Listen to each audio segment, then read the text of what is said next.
There have been teams down throughout history that get tagged for being, I don't know, next year's champions or paper champions. I got to think this Texas A&M football program is the most talked about college football team in the nation during the offseason. So we'll see what is coming up here in 2022. Of course, we got Andrew Hattersley on the line. We got Texas A&M football talk with all of you live. And kind of an inside joke between Andrew and I would be that finally I got the SEC, the Texas A&M channel up and fired up and running with the live stream. That's just been a bear to get done, but it's done. Yeah. So we're simulcasting on the main channel, the SEC channel, the Texas A&M channel. So if you love the Aggies, get on over, support our Texas A&M channel. And you know what? If you just love what we do here at the Voice of College Football and you don't like Texas A&M, still go over there, please, and subscribe until we get to 1,000 subscribers. That's kind of the magic mark when it comes to YouTube. All right, Andrew, how you doing today? Yeah, I bet there's plenty of A&M fans out there, right? There's never a dull off season around Texas A&M, and this has certainly been the case again. Expectations and trying to break through and make that college football playoff, recruiting and everything else that went on last month with Jimbo Fisher and Nick Saban. There hasn't been a dull month at all. We're already into June and the season's right around the corner.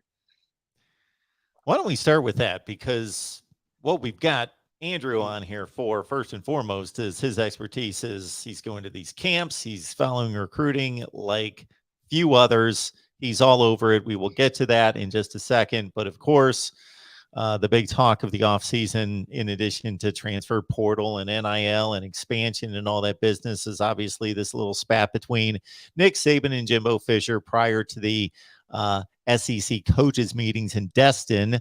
And then there was an article that came out. I saw it on CBS Sports. It's probably carried in a number of other platforms where Texas A&M had apparently urged the SEC to punish, penalize, discipline Nick Saban, whatever term, Andrew, you want to put on that. Yeah, I think it kind of speaks to, what ended up happening was Nick Saban and Jimbo Fisher both got reprimands for their respective sound bites, and that happened. And obviously Jimbo Fisher had the press conference, but I think it speaks to just the anger that was around that building that Thursday morning when they kind of learned of the comments, and Mark Robinson, who's in the athletic department, kind of called Jimbo Fisher and let him know, because Jimbo Fisher, as we talked about last time, isn't on Twitter, and so obviously he's not really going to see the Twitter comments, but got a call about it. And there was just a lot of anger that about what Nick Saban said, obviously, and singling out Texas A&M, but went to the SEC meetings, and I know there were plenty of people ready to talk about that at the SEC meetings, and both Nick Saban and Jimbo Fisher were a lot more toned down at the SEC meetings, and kind of both along the same things, that we need to find consistency in NIL and need to look for solutions. And so I think they're both trying to kind of move on. They got their reprimands from Greg Sankey, and both kind of talked about heading towards the future and focusing on finding solutions rather than kind of continuing to engage in that war of words that both have had. But Jimbo Fisher said he certainly had, kind of said his bit and was ready to move on. Reminding everyone once again, we are live talking Texas A&M football. So we have Andrew on all the time talking Texas A&M football. He handled our post game of the Aggies last season, and we've got Andrew on here all the time. We did a spot a couple weeks ago where Andrew came on the Miami Live show, but I thought it would be good to talk some Texas A&M football with Andrew live with all of you and take your comments and questions. So please leave them in the live stream. And Nick, we don't want to spend too much time on this one. We had a fun, lively debate about that, right? I'm sorry, what's that? We had a fun, lively debate about that. Oh, yeah. It was a good time. Absolutely.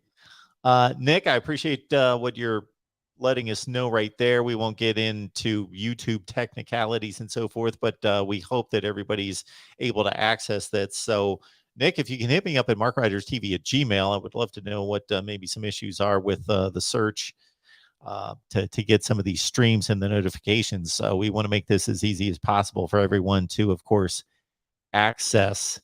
Yes, there's Mr. HD. He's a Miami fan. See you September 17th at the College Station. So everybody go back a couple weeks in the Miami channel and you'll find when Andrew was on. It was a good time having Andrew on the Miami stream.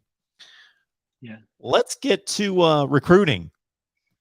It's been a When people busy. think recruiting these days, Texas A&M immediately comes to mind because of all the success.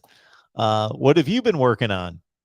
Yeah, so it's June's kind of a busy month for recruiting because there's a dead period coming up at the end of this month.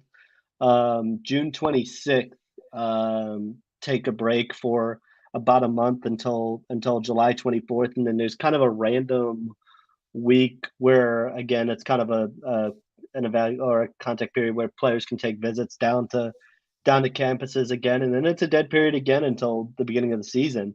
So it's kind of a last busy stretch here for these couple of weeks, and then a lot of schools around the country are hosting college camps. Texas A&M's no different, kind of following a similar structure to what they've had in past years, where they go Wednesday to Friday, back to back weeks. One session on Wednesday, two on Thursday, one on Friday, and then host a bunch of kids. Already been some impressive performances from some young kids.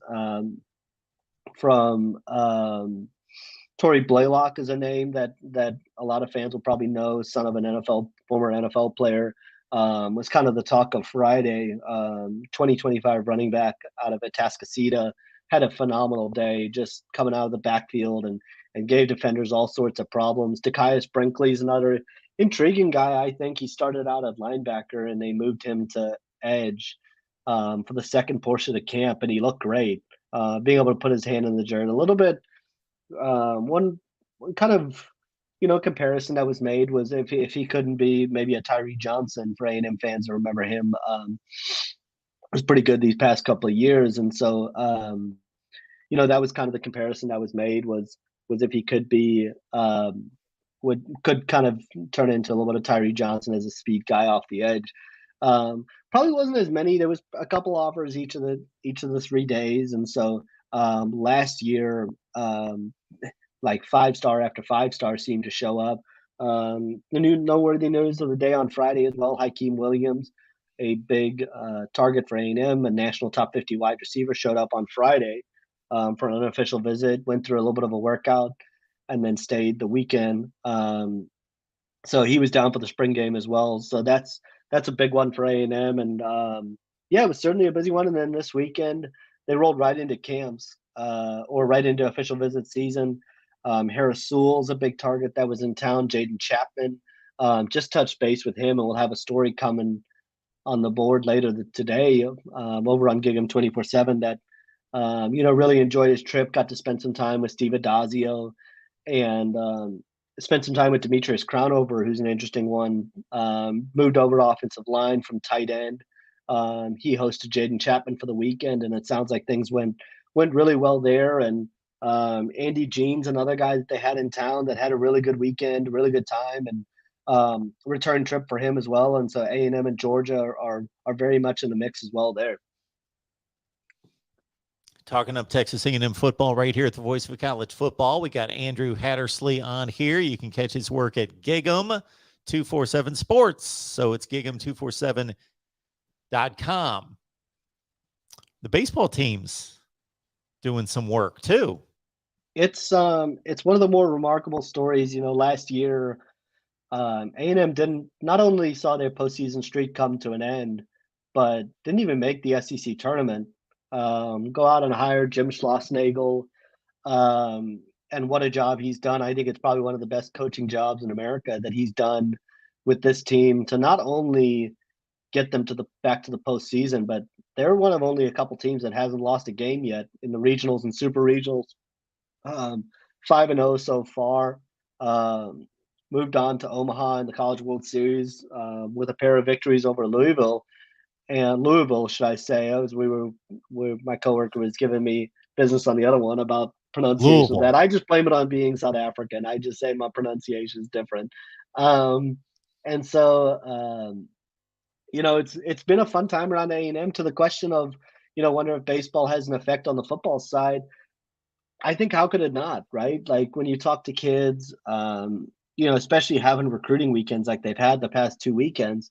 Some kids aren't baseball fans, but others that are have had a chance to kind of stand up on the on the recreational center, on the recreation center, and overlook the stadium. And one of the things that was said to me was just the fans are nuts. Any chance you get an opportunity to showcase what your fans can do and what sort of environment you can play in, um, I think can only help recruiting. It can only help the brand of A&M, show the success that you can have as a program. And so from that angle, I think being able to host games and be able to at least show kids that there's a buzz going around campus and a buzz about the team. But just an incredible job. And the other thing I think that's noteworthy, they really haven't even gotten any good starting pitching the past couple of days, and and really since the second half of the season, and to have won several series in a row, be able to beat Louisville without really a starter going more than 5 innings, just what their bullpen has done is just incredible. And the timely hitting, I think they were hitting over 500 at one point in the postseason with 2 outs and runners in scoring position. It's just it's just kind of wild. All right. We've got fan bases from all over the place coming in here: Oregon, Yeah. Florida, Alabama, and others. Miami, of course, West Virginia. And so you never know what we're going to get here with all sorts of fan bases being represented. Want to remind everyone we've got a Texas A&M channel, so check out most of my work with Andrew over there, as Andrew pops on here every week or two to talk Texas A&M football. But please subscribe to our Texas A&M channel, and if you love what we do here at the Voice of College Football, subscribe. Even if you don't like the Aggies, to help us to get to 1,000 subscribers, that helps the deal. And then you can unsubscribe after that. All right. Andrew, you've got some picks out there, and we don't want to unveil the picks here. We want to direct everybody over to Gig'em247 to get your picks. We don't want Yeah. to rob you of your views over there, but just give us a bit of a feel, because the over-under is at 8.5, and what you were looking at. Obviously the schedule, but also the personnel additions and subtractions. So Brian and I kind of, for those who I'm sure know, Brian Peroni has also works with me on the 24/7 Sports site. We recorded a short little video. I don't know if it's out yet or it's coming out, but just kind of giving our season predictions. And he had it at 11-1, and I had it 10-2. And I think the pieces are in place to really win there. I think A&M feels fine with either Max Johnson or Haynes King at quarterback. I really do. I mean, the spring game performance obviously doesn't inspire a lot of confidence, but fans have to remember that Max Johnson had a pretty good year last year. I know it wasn't perfect. I know he takes his deliveries a little longer, but he was pretty. He protected the ball for the most part. And I think if you put a strong running game around him, you can certainly win with him. And I think there's tools that Haynes King, he's got to get stronger, obviously, and become more durable. And get injuries were a concern, obviously, with the hit he took against Colorado. But I think he's a guy that you can certainly win with as well and get out on the perimeter. And he's got great speed. He can really make plays with his legs. He's got to just learn how to protect the ball more. But I think the other thing about it is you still have Devon Achane coming back, who I think has a chance to be one of the better running backs in the country this year. And, they've stacked good recruiting class on top of good recruiting class on top of good recruiting class. And they did lose some players from last year, the DeMarvin Leals and Aaron Hansfords, but have still got a lot of returning pieces on that side of the ball. There's a lot of optimism about McKinley Jackson. He played hurt quite a bit of last year, so I think they're hoping a healthy McKinley Jackson can kind of anchor the middle of the defense. Antonio Johnson's a guy that's now starting to show up on mock drafts and can move all over the secondary. Damani Richardson's back. And they've got a lot of talented pieces to turn to on the defensive line. I think the key for Texas A&M this year versus last year is returning several starters along the offensive line. You got Layden Robinson back. You got Bryce Foster back. You got Reuben Father. You aren't having to almost put together an entire new offensive line. I think left tackle is going to be in a better spot, probably with Trey Zoom there. I think he'll be an upgrade over Jameer Johnson, and then you've just got to kind of figure out that guard spot. And I think it's a challenge. Obviously, Kenyon Green's a big piece to replace. Um, I do think with Evan Stewart in the mix at wide receiver, they can be more explosive in the passing game. And Chris Marshall is another guy that I think can certainly be a weapon on the outside and be dangerous there. And so, the pieces have to fall into place. A&M's got a really tough October. That's kind of where I looked at as maybe if they're going to slip up. Obviously, the trip to Alabama on October 8th. Well, we talked about this on the Miami stream about they've got to go face Arkansas September 24th, then go to Mississippi State, then Alabama, then South Carolina, and home for Ole Miss. That's a pretty tough stretch of games. Yeah, when you think about it, it was Ole Miss and Arkansas, of course, that tagged Texas A&M with losses there in October last year. Mm-hmm.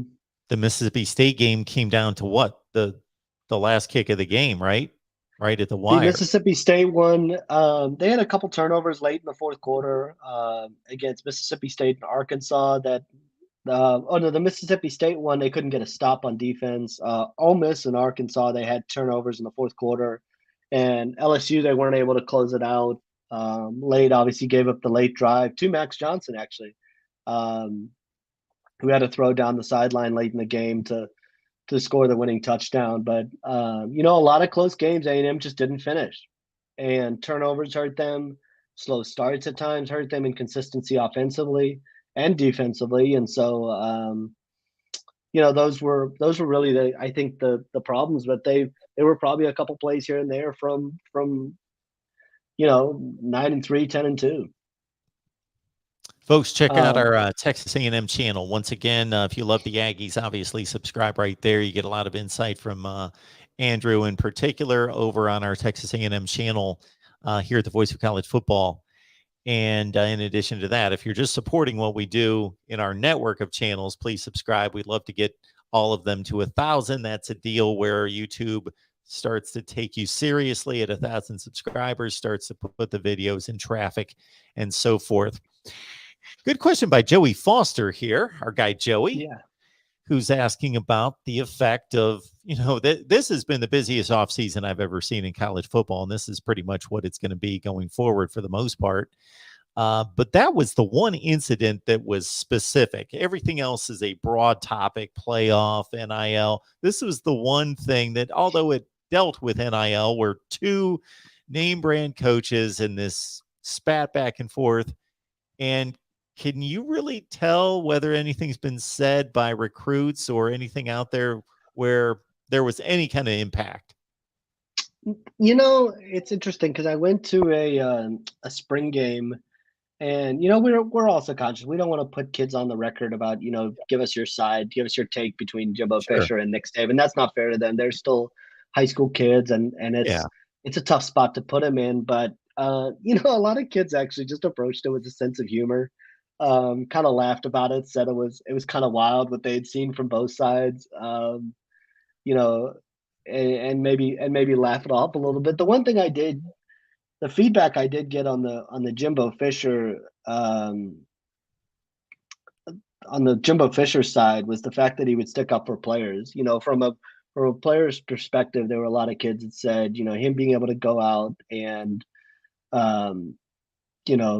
being able to go out there and put out that statement to defend players was something I know a lot of recruits kind of liked and had respect for. Now they didn't necessarily want to opine on the whole situation, but that was just one piece of feedback that they said that, they kind of appreciated that side of it, that he would have their back because he's got the reputation as being a player's coach. He'll coach you hard on the field, but is known as a guy that players really connect with off the field. And so I think a lot of kids like that and just kind of laughed it off on both sides and tried not to get in the middle of it. just kind of said that, Miles McVay was one that kind of joked, is this the side of you that are you what the media says you are, or are you?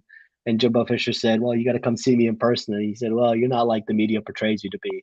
You're a lot nicer than the media portrays you to be." So he kind of joked with him. All the kids have been having fun with it and kind of joking with them back and forth and having some fun with it. But yeah, no, for the most part, I don't think any kids have taken it too seriously. He doesn't really have a swing in there. I do think it is going to be interesting though when kids do start going on back-to-back official visits to A&M and Ole Miss and Alabama, how coaches kind of lobby behind the scenes on those sorts of things. But for the most part, it hasn't had too much of an effect. Kind of some off-season drama.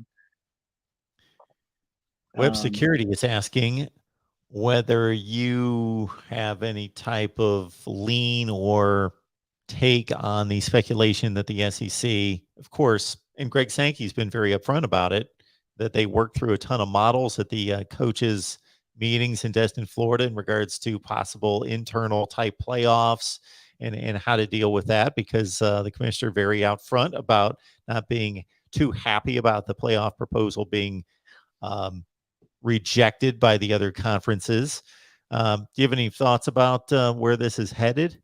Yeah, I don't know if it'll end up happening in the future. I think it was an interesting idea that was proposed around, but I think ultimately when if they can get to the table, and I did see, our Brandon Marcello over at 24/7 talked about this time next year wanting to have a playoff proposal in place to kind of expand or stay where they are or do whatever they're going to do. And but I think ultimately, I think the A&M, I think the SEC will kind of um, fall in line with that playoff system as long as it ends up getting expanded. I don't. I think it was kind of a proposal that was thrown out there. I don't think they were happy with the way things kind of fell apart at the end. And Nick and Greg Sankey had obviously spent a lot of time putting together that playoff proposal, and I think probably expected it to go through. And so for it to kind of fall apart at the end, I think there was certainly some frustration on his end. But I think in the long run, I think they end up kind of falling in line with the playoff proposals and scheduling accordingly. And as they put together their schedule this fall and look ahead to Texas and Oklahoma joining, um, I think it was an idea that was thrown out there, but I don't know how seriously I would take it quite yet. Andrew, Jimbo Fisher signed a 10-year contract, correct? Last off season, yeah, fully guaranteed. Oh, so they extended him last off season. So Correct. wasn't the Yeah, original deal 10 years? correct. And then they So he's extended it already back up 5 to years 10 into it, years. and Yeah, now we're back to 10 years out.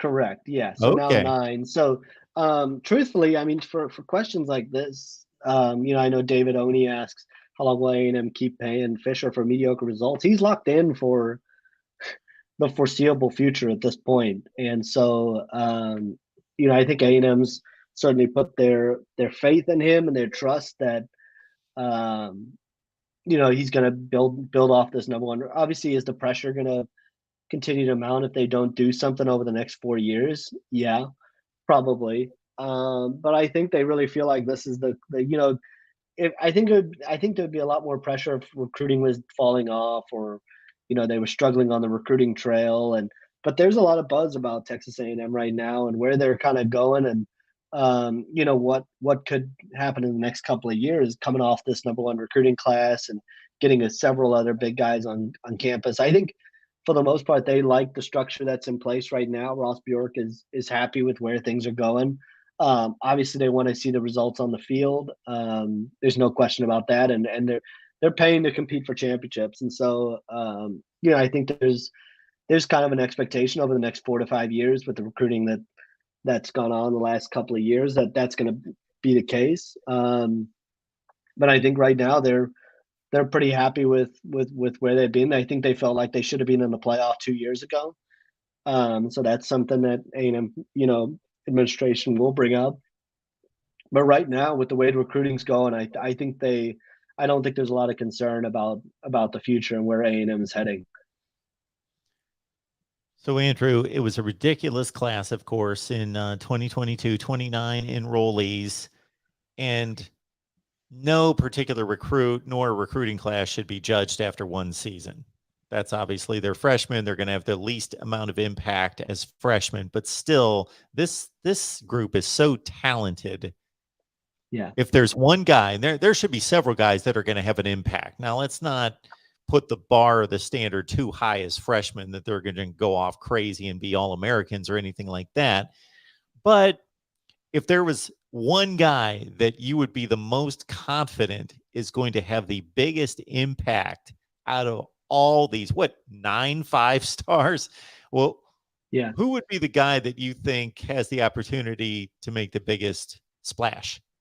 This year, I think it would be Evan Stewart. I think he is so immensely talented, um, and his athleticism is just off the charts. That I think, pretty much from when he got on campus, he's been in the starting lineup at wide receiver, and so it didn't take long for him to get in there. Um, I think his just explosiveness and athleticism, what he could do, he's a good route runner. Um, is always working out. I think I maybe I get to see that more because I see him in the Dallas area quite a bit, but the guy is always training, always working out, and so I don't think you really have to coach up work ethic with him. I don't think you have to coach up some of the things that maybe as a freshman you might have to, kind of deal with learning the playbook and those sorts of things. This guy is 100% bought in, and so if there was a guy that I think has a chance to compete very early on, I think it's probably Evan Stewart. Down the road, I think Connor Wigman's going to have a huge impact. Whether it's this year, obviously it's Haynes King and Max Johnson, but a year or two from now, I think that's the guy that A&M really looks at that can take the cornerback position to another level. He was a tremendous high school football player. Um, and then you've got other guys. I mean, along the defensive line, I think they're going to find a way to play Walter Nolan early and Shamar Stewart and Anthony Lucas, some of those guys that have been on campus early on. But Evan Stewart's probably the guy. I think he's just an elite athlete and is just going to be able to provide something to that wide receiver room that they just frankly haven't had. And I think he showed a little bit of that in the spring game, and um, I think has a chance to basically be the top option for A&M this year at receiver, along with Anaya Smith. And so, it's rare for a freshman to do that, but I think he's got that sort of talent and ceiling. Yeah, so it has to do with the talent, of course, but also the need at the position. Talking about wide receiver, is Mhm. that the position either side of the ball that you think has the most question marks and has maybe been the most disappointing the last couple seasons? Yeah, probably that. Linebacker is probably a bit of a concern. I think depth-wise, would be the other one I would say. I think the numbers there are a bit low. They need everything to go well at linebacker this year. They need to avoid injuries. A guy like Harold Perkins that they missed out on that went to LSU, that was a huge blow. That was a huge, huge, huge blow. But I think receiver has probably been the biggest question just because they haven't had a guy that can take a top off of defense. They haven't, Damon Demas was supposed to be that guy that would kind of elevate the receiver room. He never got it together, and so I think they're really hoping that, and I think they're really excited about all three of these guys that they signed this class. Chris Marshall's a guy who's still learning the wide receiver position, but has all the talent in the world. Noah Thomas is another guy they're really excited about, but I think they look at a guy like Evan Stewart and think this is not a guy that we've had on campus yet in 4 years under Jimbo Fisher, and that's no disrespect to the guys already on campus, but Evan Stewart's just kind of in that elite group of receivers, and what he's going to be able to do. I think expectations are sky high, and I do think they want to see more out of that position. Talking of Texas A&M football here at the Voice of College Football, we got Andrew Hattersley on the line as we typically do. You can catch his work at Gig'em 247. We know he's got a season prediction out there for the Aggies. The over-unders at 8.5, and tons of notes from. You just had camps over the weekend. More camps, more official week, visits, unofficial visits. Then they've got a big target making a decision on Saturday. Jaden Rashada which is, there's probably a lot of fans as I'm kind of looking through the comment section here that would care about him. He's kind of wrapped up a busy stretch the past couple of days. He went to last week. I mean, the guy has got to be exhausted. He's got a decision date coming up on Saturday, June 18th. Went last weekend from June 3rd to June 5th. He was at Texas A&M. Then he went to LSU from June 5th to June 7th. Then from June 7th to June 9th, went from LSU to Florida for an official visit, and then turned around and was at the OTR 7-on-7 showcase out in Las Vegas over the weekend. And so now he's probably these couple of days he's kind of settling in to kind of look back and make his decision. A&M and Florida are two very schools very much in the mix there. It's kind of a weird recruitment because both of those schools came into the mix a bit later for him. Florida with the new coaching staff, A&M obviously after they lost the commitment from Eli Holstein to Alabama, and Miami and Oregon have been two schools, and Ole Miss are a couple schools that were in the mix there before. Ole Miss has a commitment from Marcel Reed, so they've kind of fallen down a little bit, but A&M in Florida and LSU's kind of jockeying it out for Dante Moore as well. And so it's going to be a fascinating couple of weeks with the quarterback dominoes and where things kind of go from here.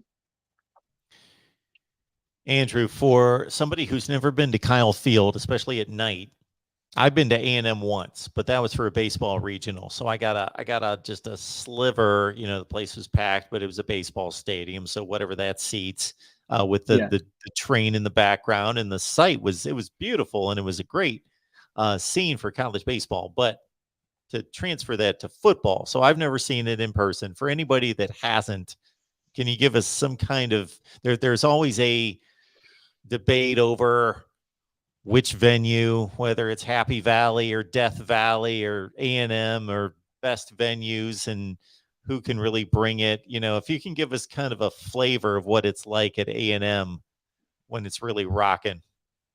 Yeah, so I think, well, for one, they don't sit down the entire game. That place is rocking, and there's 107,000 in there regardless of who's playing. I mean, they'll get 100,000 in there regardless of opponent, regardless of Power Five. They really fill that place up. They live for Saturdays, and frankly, it starts Friday night as well. Before, I know one of the things that uh, they kind of did recruiting wise last year was bring kids in for midnight yell, where fans are loading in for midnight yell at 12 o'clock to practice, cheers for the next day, and have 30 minutes. I mean, I don't have another fan base that is there at midnight doing midnight yell practice the night before a home game. I mean, that's just the passion and excitement around that program. And so it's one of those things that they just are into the game the entire time. Like there is no having to get A&M fans into a game. They are into it. They are ready to make noise. You got the cannon going and all that. It's just a pretty incredible atmosphere when you think about it. Absolutely, absolutely. Anybody else with questions or comments there in the chat? We got Andrew for a couple more minutes. If there's anything else out there, I always love getting player profiles. So I'm going to throw one more at you here. Yeah. We'll grab the 23 class, and you went over these guys, but since there's only 5 hard commits, I'm going to read them all off. You grab whoever you want to talk about, highlight, whether that's 1, 2, 5, whatever. So you got the cornerback, Bravion Rogers, number 7 at his position. You got Javon Thomas, the other corner, ranked right behind him. Johnny Bowens, defensive lineman, 35th rated at his position out of Texas. And 2 more Texas guys, and Colton Thomason, offensive tackle, and Tyler White, the punter. Yeah, so I'll roll through all of them. Beginning with Colton Thomason, I think he's got a tremendous story. A guy that's really reshaped his body and worked incredibly hard. He's been committed to A&M now for close to a year. He took his official visit this weekend. And I think kind of an important development actually with when it comes to him, he's he's picking up playing tackle now. He's obviously got the tackle body at 6'8", 325 pounds, kind of your prototypical offensive tackle. And if there's one trend that's kind of emerged in high school football and in college recruiting, it's getting harder and harder to find offensive tackle bodies, those 6'7", 6'6", 6'8" guys. Like it's just getting harder to find them. And so for A&M to have a guy on board that they can develop and work with is big because they really need offensive tackles. They've got a ton of interior guys, but I think a true tackle or a guy with that length and size that they're able to work with is a huge development. He's a he's about as locked in as it gets. Is really doing all he can to help recruit for A&M, and so and just a really good kid too. And then Johnny Bowens, he announced his commitment on Christmas. Really athletic defensive lineman can kind of play inside and out. Kind of the same sort of the kind of the prototypical defensive lineman that A&M is looking for that they can kind of maneuver around and um, really really good player. Probably a little underrated out of Converse Judson, which produced DeMarvin Leal. I think A&M would love to have anything close to DeMarvin Leal production out of him. So just a really good player. And then Javon Thomas is a guy that was not able to play for the first part of his junior year, but came back shortly before the playoffs. And super dynamic cornerback that can play. That they've mentioned being able to return punts, return kicks. He played some running back as well in high school. Bravion Rogers is a little bit the same way as well. And a guy they've actually discussed a little bit of maybe playing a little bit of wide receiver. We'll see how that goes. Right now, he's being recruited as a cornerback, and I think that's where he wants to play. Number 7 cornerback in the country, and so they kind of got their secondary class kicked off in April with those two guys on April 12th and 13th. Back-to-back days, kind of got a great start to the secondary class, and then Tyler White is a baseball player as well, pitcher, and a really good punter out of one of the top punters out of South Lake Carroll, which is a big school here in Texas. And so, kind of a good start to the class. They're looking to build more over the next month or so, and this month will be huge when it comes to kind of putting the class together. And one of the big question marks is just what they're going to do at offensive line, at receivers, another big question. And so I think you'll see that group continue to grow. Our guy Tim's got a question here concerning former offensive line coach Josh Henson, who was at A&M in 2019, 20, and 21, now has moved on to USC. Tim's a big USC fan, would like to know just your impressions of Henson's work at A&M. Yeah, so I think he kind of had a bit of an up and down go at Texas A&M. His first year there wasn't great. The offensive line kind of struggled. He really put together his best group was kind of his veteran group that he had with the four seniors. He's a really technical coach. He's big on the technique side. Recruits pretty well. I think one of the big pieces of feedback that a lot of recruits kind of bring up with me about him is he's huge on relationships. Players absolutely love playing for him. I know he has head coaching aspirations in the future, so that was a big reason, a job like USC was appealing to him, that, you can get the offensive coordinator title and kind of take another step towards potentially being a head coach. And so, I think his biggest strength is just the way he builds relationships with players. His guys in the run game are pretty good at zone schemes and things like that. And so, weakness probably at times the offensive line wasn't quite physical enough. I think that was kind of the concern with him. At times they probably could have played a little more physical and kind of won the line of scrimmage a little more. But they were able to open up holes and be effective in the run game. And he's a really good recruiter and relationship builder. I mean, guys like Bryce Foster and Ruben Fothery, some of the foundational pieces of the offensive line for A&M right now came courtesy of him. And so I think USC fans will enjoy having him. I think he was a good pickup for them, and will do a good job out there. He's extremely experienced. All right, folks, it's been a good time as always. This is our guy, Andrew Hattersley. He takes time out of his day here about every week. I track him down. I bother him to come on here and talk. It was a fun time. There were some really good questions in there. Absolutely. We usually record it, folks, but we knew it'd be fun to go live and bring Andrew on here to talk some Texas A&M football. Andrew, I know you got a ton going on, so I always appreciate you coming on here doing this for us, and hopefully we can get together soon. Yes, sir. Thanks for having me. I really appreciate it. Thanks, Andrew. Everybody out there, we got our next live stream coming up here at 6 Eastern, so in just about 3 hours, and it's going to be a different deal. So here's the deal, Andrew. Everybody's always telling me you need to get on this person and this person and this person and this person. So you know what we're going to do? Because some of those are, there's a lot of good guys like you out there that I just hit them up on Twitter, and probably 98% of the time people are nice enough to say, yeah, I have no idea who you are, but yeah, you seem like a good guy and have a decent show. I'll jump on there. But some guys, maybe when you throw out selling you short. You throw people out there like Klatt and Herb Street, they're difficult gets. So I said, hey, you guys are talking to our viewers. I said, you guys are always throwing out all these people that I should bring on. This is what we're going to do. Going to have a little workshop together, and we're going to do a live stream, and I'm going to take this list of all these people that I'm always asked to bring on, and I'm going to tweet them, and all you guys need to jump on, because they're going to respond to you. They're not going to respond to me. They're going to respond to, oh, I got 52 likes or 52 retweets or whatever, that people really want me to go on this guy's show. So that's what we're going to do. A little workshop, a little different type of live stream tonight at 6 Eastern. Man, people just got to mash that subscribe button, mash that like button, as I like to say, and get their attention.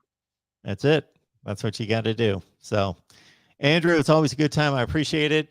Stay cool at these camps. That's not always easy. Yeah, it's over 100 degrees, and it'll be another hot one. You know what I like to do is they have the offensive linemen and running backs working inside towards the end of the camp. So I like to just kind of save the linemen and the running backs for the end of the camp, where I can get inside the indoor facility and kind of cool down a little bit. And still watch those guys. You got to do anything you can. Find a tree somewhere to stand under for just a couple seconds. You do anything you can under those kind of circumstances. Send my tweet, right? Send my tweet from inside the indoor facility, and then I can take a couple minutes. I'm not getting good reception out here. I need to step inside, maybe. Go inside. No doubt. That's basically what I do. You got me. That's basically how I do it. All right, Andrew. We appreciate you. And awesome. You have a great rest of your week, man. Thanks, you too, Mark. Take it easy. We'll see everybody back here at 6 Eastern.